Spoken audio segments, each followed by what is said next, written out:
Tangki minyak motor ni 25 liter. Besar-besar nak pergi mana? Saya Cikgu Pura Cek. Hari ni kita ada CF motor 800 MTS yang baru di live. Ada harga 48,800, 88 ringgit.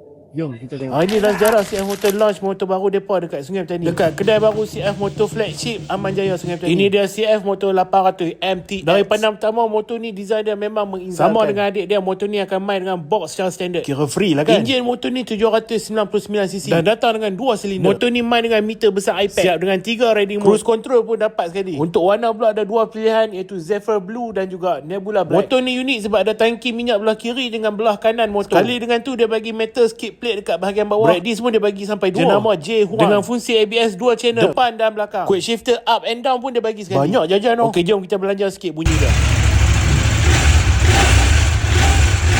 Windshield motor ni kita boleh adjust secara manual. Tak ada lah risau nak rosak-rosak kan. Dan dia dah main standard dengan USB dan Type-C charger. Lampu depan pula main dengan standard full LED. Sama dengan lampu belakang yang ala-ala Cyclops. Kalau nak tengok first impression ride, boleh komen part 2. Okay guys, itulah CF motor 800 MTX.